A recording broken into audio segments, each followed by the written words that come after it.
Hello everyone. Today I'm going to introduce you to a new application we developed. It's called praksheet, shorter for practice sheet. So the aim of the application is to empower teachers, educators, and mentors to prepare practice questions in a short amount of time.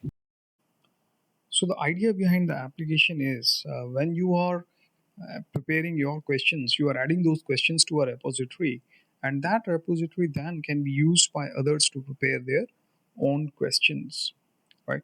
So I'll let's quickly jump into the application. So this is the website. Feel free to go through that.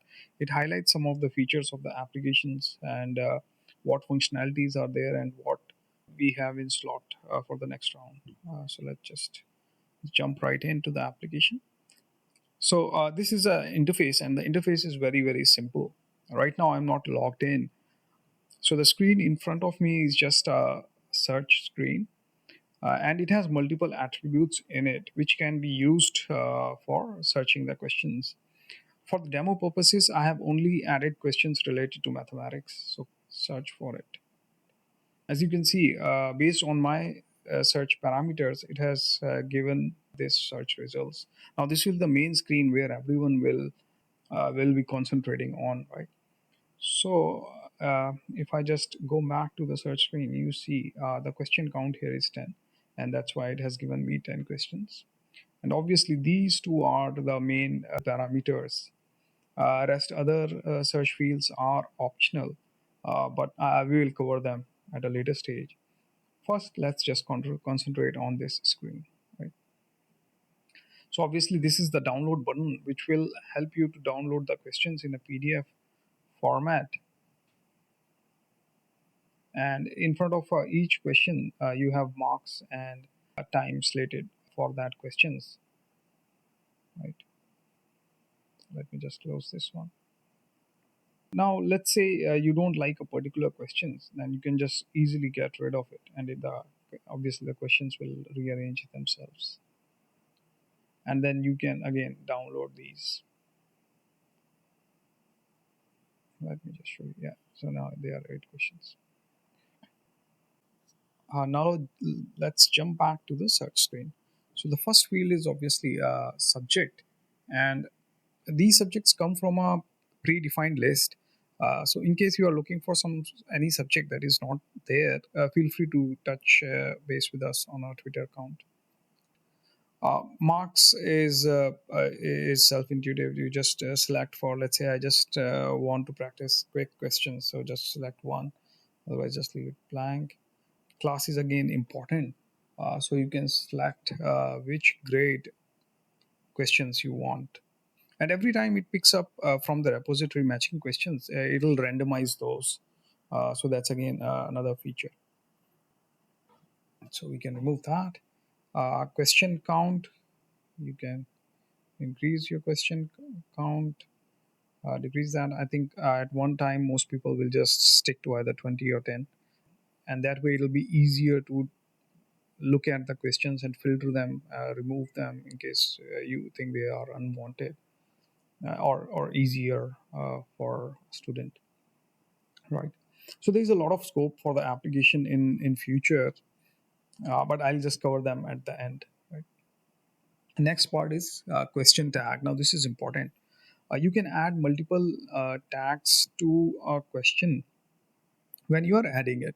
So when you want to search for it, you can search based on the tags that you have provided. So right now I've used HCF and LCM. So these are the two questions that match them. Obviously, then you can use other tags, and the application will try to show the questions matching those tags. The application supports multiple tags as well. For example, here I have entered HCM, HCF, and multiply, and you can see it has filtered both of these questions. Right? And if you just remove that and then search again, then it has removed that HCF question. And then in case I research it multiple times, it will just show you the questions related to multiply in maths, right? The education by default is language by default is English, but there are multiple options there. So in case you want to add questions in your own native language, you can do that as well, right? Now let's look at adding a question. To add a question, you must be logged in, otherwise you will not be able to add a question. So let me quickly just log in. So right now I am logged into the application, and you can quickly see that a couple of things have happened. First of all, the button has changed to log out. Second is that it's showing an additional option there on the menu, my questions, and then obviously a submit button has appeared on this screen. So let's just try to add a question here.